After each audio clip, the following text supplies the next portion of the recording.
Bonjour, ici Aurélien Macaire. Aujourd'hui, je vais vous parler du blog Faire Partout. Donc, Faire Partout, c'est un site de e-commerce qui a été créé par Christophe, un Belge, son fondateur. Il y a encore peu de temps, il vient de lancer son site et il a créé un blog. Donc, il faut savoir que un blog, c'est un très bon moyen pour un créateur d'entreprise de communiquer sur son projet, sur son expérience.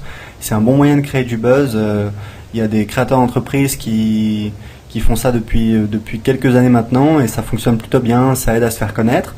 Donc Christophe a créé son blog, donc c'est blog.fairpartout.com et vous pouvez voir au niveau graphique, c'est assez agréable, c'est très clair. Bien entendu, il suit un petit peu on va dire la charte graphique du site principal. Donc ils vendent des faire-part, donc c'est pour des occasions comme mariage, naissance, anniversaire, événements spéciaux. Donc on est plutôt sur une thématique, on va dire plutôt joyeuse, plutôt de fête, plutôt voilà. Donc il y a un fond blanc en toute logique. Et je vais parler un petit peu du blog, des améliorations que Christophe pourrait faire sur son blog.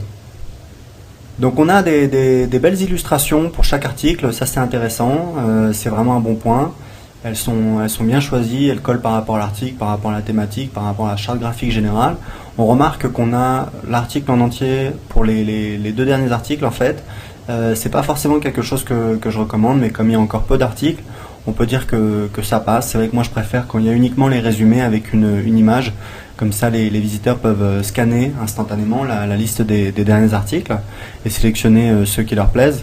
Donc, à contrario, quand on a un article en entier, c'est plus difficile pour le visiteur de faire la distinction au niveau visuel entre les différents articles. Et on peut avoir l'impression qu'on a une espèce de bloc de texte monolithique comme ça, et ça peut avoir tendance à faire fuir le visiteur. Donc, il faut faire attention, mais pour l'instant, on va dire que ça reste correct. Une petite remarque par rapport à l'entête, comme on peut le voir, c'est joli, mais au niveau fonctionnel, malheureusement, quand on clique, on arrive sur le blog, donc ça permet de revenir à la page d'accueil du blog sur blog.fairpartout.com et c'est un petit peu dommage puisqu'on a une perte de fonctionnalité. On pourrait imaginer typiquement d'envoyer en fait les gens dans les sections appropriées sur la boutique, sachant que s'ils veulent revenir sur le blog, il y a toujours le lien accueil qui permet de revenir, donc il y a possibilité de naviguer de cette manière-là.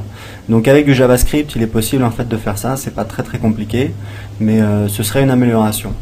Alors c'est vrai que Christophe est en phase de lancement de sa boutique, donc j'imagine qu'il a pas mal de tâches à s'occuper, mais idéalement un jour, ça pourrait lui permettre d'amener plus de visiteurs, plus de personnes sur sa boutique en ligne. Alors maintenant, on va s'intéresser un petit peu plus à la colonne latérale en fait, aux deux colonnes latérales sur la droite.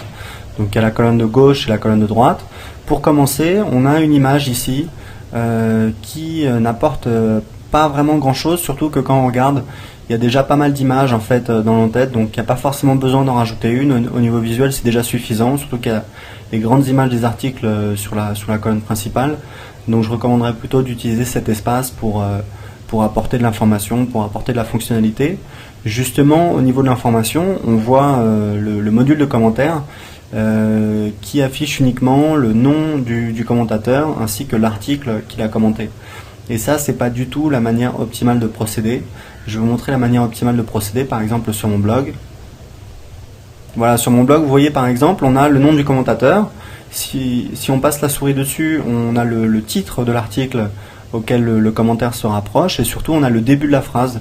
Donc ça incite beaucoup à cliquer dessus, à se joindre à la discussion. Moi en tout cas c'est ce que j'utilise sur tous mes blogs, et c'est vrai que la plupart des blogs ne le font pas, et à mon avis c'est une perte d'efficacité. On perd des clics, on perd des commentaires de cette manière là, et c'est vrai que sur mes blogs généralement j'ai beaucoup de commentaires. Alors c'est peut-être pas la seule raison, mais en tout cas c'est quelque chose que je recommande énormément. Le plugin que j'utilise s'appelle Get Recent Comments, on peut le customiser pas mal, et il permet justement d'avoir ce résultat. Donc pour revenir aux colonnes de Fabrice, vous voyez que sur la colonne de droite, on a les publications récentes, donc c'est la liste des derniers articles, ce qui n'est pas forcément pertinent comme information, puisque dans la colonne principale, on a déjà la liste des derniers articles. Donc c'est pas vraiment prioritaire comme information. Ce serait peut-être plus pertinent de mettre un petit encart justement par rapport aux créateurs d'entreprise, par rapport à Christophe. Et justement par rapport à ça, je vais vous montrer. Donc pour en savoir plus sur Christophe, il faut cliquer sur la page à propos. Donc voici le contenu de la page à propos de Christophe. Vous pouvez voir qu'il présente l'équipe, donc il y a Christophe, il y a également Mika qui travaille avec lui. Le petit inconvénient, c'est ces photos, la photo de Christophe qui est un petit peu retouchée. C'est dommage parce que on perd en visibilité et ça perd un petit peu de la relation avec sa personne. On a l'impression que voilà, qu'il veut pas se révéler, et apparemment en plus il a pas l'air vilain, donc aucune raison de se cacher. Et typiquement, s'il avait la possibilité, c'est vrai que de mettre ça sur la page d'accueil du blog, mettre juste sa petite photo avec à propos, et voilà, une ligne, ça n'empêche pas d'avoir une rubrique à propos, une page à propos dédiée avec vraiment la présentation de toute l'équipe. On remarque également qu'il n'y a pas de formulaire en fait pour capter l'adresse email des visiteurs, l'adresse email des prospects, et ça c'est vraiment une grosse erreur au niveau marketing, puisque si Christophe avait écrit un guide par exemple 10 conseils pour choisir son faire-part de mariage, voilà, nos conseils pour choisir un faire-part, apporter de la valeur à ses clients en échange de l'inscription à une newsletter.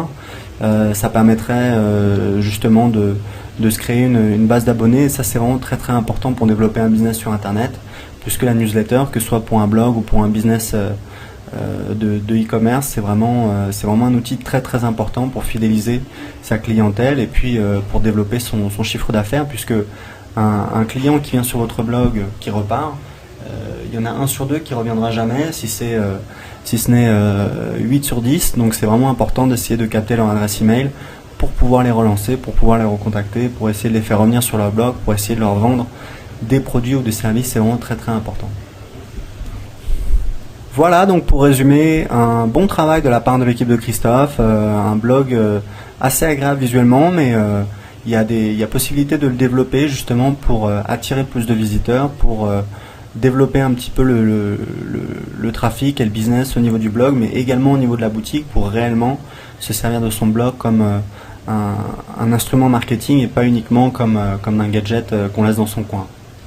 Donc bon courage à Christophe pour son projet de création d'entreprise, et je vous dis à bientôt.